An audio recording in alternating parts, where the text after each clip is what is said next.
தேவனை நாம் ஸ்தோத்தரிப்போம். இந்த மாலை வேளையை தேவன் நமக்கு தந்தபடினால் நாம் நன்றியோடு அவரை ஸ்தோத்தரிப்போம். தேவாதி தேவனை, ராஜாதி ராஜனை, கத்தாதி கத்தனை நாம் ஸ்தோத்தரிப்போம். அன்பானவர்களே, ஸ்தோத்திரம் செய்வோம். தேவ சமூகத்தில் மிகுந்த பயபக்தியோடு நாம் ஸ்தோத்திரம் செய்வோம். தேவன் நம் மத்தியில் இருக்கிறார். அவர் நம்மை மிகவும் நேசிக்கிறார். இந்த மாலை வேலையை தந்ததும் அவர்தான். ஆகவே தேவனை நாம் மிகுந்த மன மகிழ்ச்சியோடு தேவனை ஸ்தோத்தரிப்போம். கத்தாதி கத்தனை ஸ்தோத்தரிப்போம்.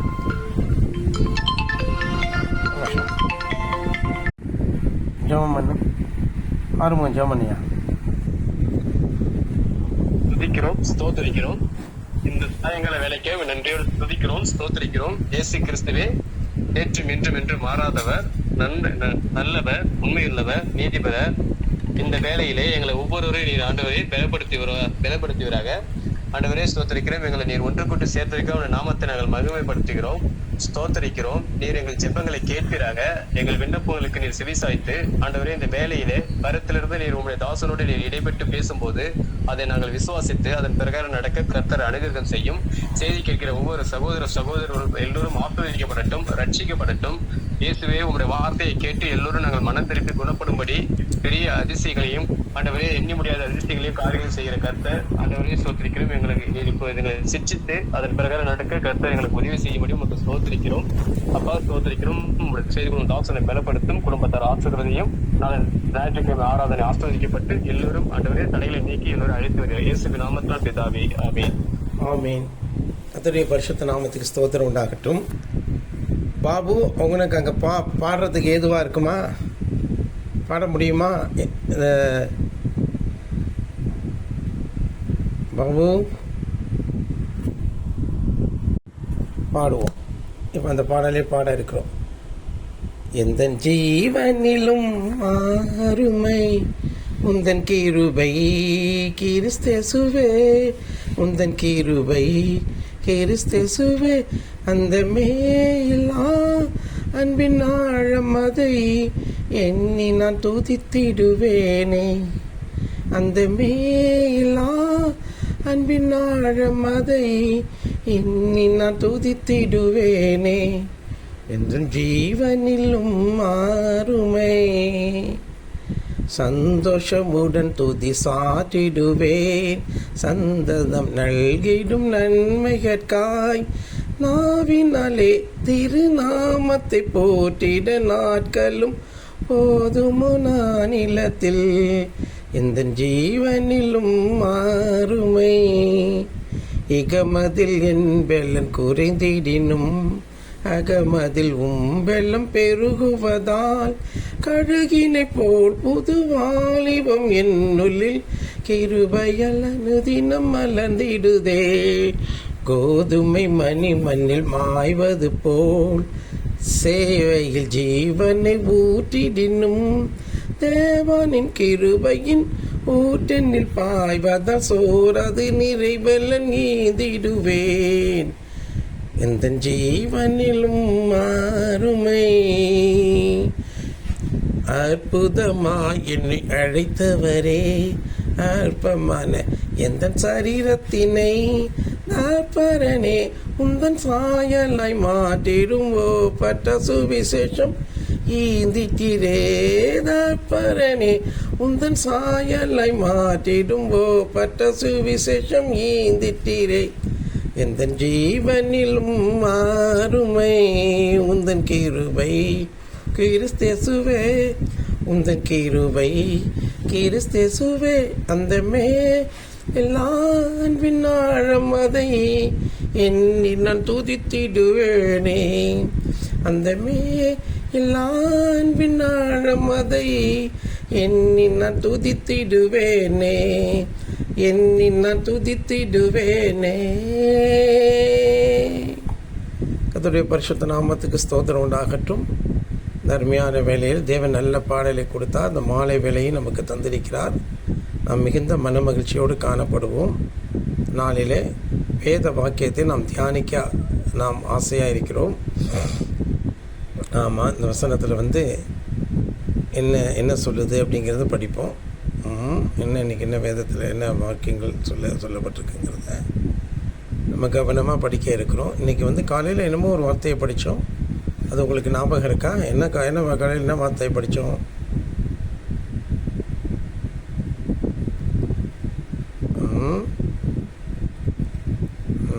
ஷேர் என்ன வார்த்தையை படித்தோம்?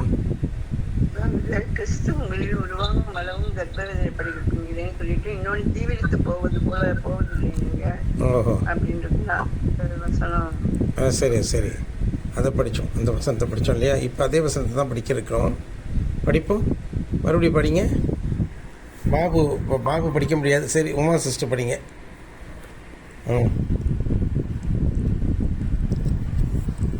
ஏசாயா தெரியுதா? இல்லைன்னா ஆறுமுகம் படிப்பா.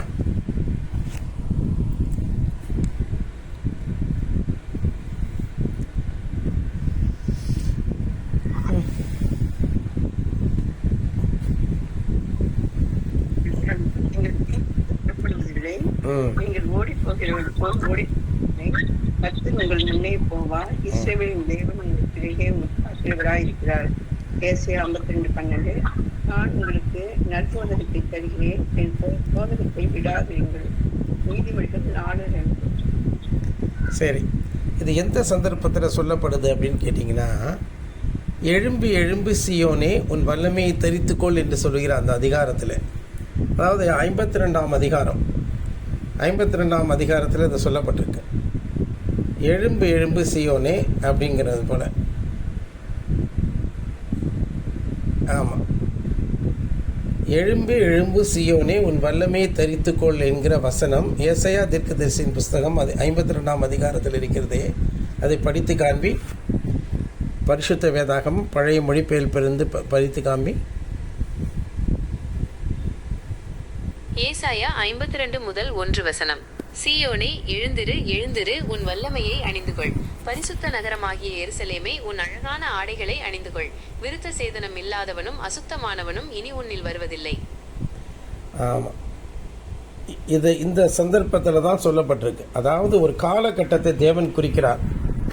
ஆமாம், உலக அரசியலிலே ஒரு குரோனாலஜிக்கல் ஆர்டரை தேவன் வைத்திருக்கிறார். அதில் முக்கியமான ஒரு தருணத்தை வச்சிருக்கிறார்.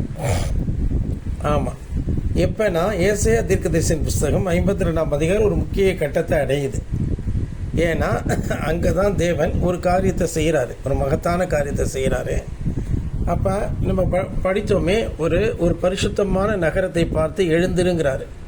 அப்போ அந்த நகரம் எழுந்திருக்க வேண்டுமென்றால் முன்பு அதுக்கு நகரம் வீழ்ந்து கிடக்கிறதுன்ற அர்த்தம்.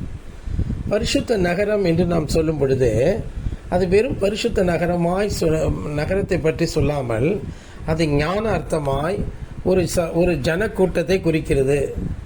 சீயோன் என்றும் எருசலேம் என்றும் சொல்லப்படுகிறது அல்லவா? அது ஒரு நகரத்தை, ஒரு ஞான அர்த்தமாய் ஒரு நகரத்தை அது சாட்சியிடுகிறது. ஒரு நகரம் என்றால் ஒரு ஜனக்கூட்டம். மலை மேல் இருக்கக்கூடிய பட்டணம் மறைந்திருக்க மாட்டாதுன்னு நம்ம படிச்சிருக்கோமா இல்லையா? அது என்ன நகரமா? நகரத்தையா சொல்லுது? அது அல்ல, ஒரு ஜனக்கூட்டத்தை, ஒரு கூட்ட ஜனங்களை. இன்னும் சொல்லப்போனால் ரொம்ப ஆழமாக அதனுடைய அர்த்தத்துக்குள்ளாக நாம் வருவோம் என்றால் அது ஒரு வகையான ஒரு தேவனுடைய ஒரு ஃபெலோஷிப் அது குறிக்குது. ஒரு வகையான ஜனக்கூட்டத்தை அது குறிக்குது. அதுதான் தேவனுடைய திருச்சபை. இது குறித்து பவுல் அழகாக சொல்கிறார். மேலான எருசலேமும் நாம் எல்லாருக்கும் தாயானவள் அப்படின்னு சொல்கிறான். மேலான எருசலேமும் நம்ம எல்லாருக்கும் தாயானவள் அப்படின்னு சொல்கிறான். மேலான எருசலேமோ நாம் எல்லாருக்கும் தாயானவள் என்கிற வசனம் எங்கே இருக்கிறது சொல்லு? கலாத்தியர் அதிகாலை 4:26. கலாத்தியர் எழுதின நிருபத்தில் 4ஆம் அதிகாரம் 26ஆம் வசனம். அந்த வசனத்தை எடுத்து வாசி. மேலான எருசலேமோ சுயாதீனம் உள்ளவள், அவளே நம்மெல்லாருக்கும் தாயானவள். சரி, அதற்கு முந்தின வசனம் கலாத்தியர் அதிகாலை 4:25. ஆகார் என்பது அரபு தேசத்தில் உள்ள சீனாய் மலை. அந்த ஆகார் இப்பொழுது இருக்கிற எருசலேமுக்கு சரி. இவள் தன் பிள்ளைகளோட கூட அடிமைப்பட்டிருக்கிறாளே. 2 எருசலேம் சொல்றாரு. ஒரு எருசலேம் மேலான எருசலேம், இன்னொரு எருசலேம் பூமியில் உள்ள எருசலேம். அந்த பூமியில் உள்ள எருசலேம் ஆகார் என்ற அடிமை பெண்ணுக்கும், மேலான எருசலேமையும்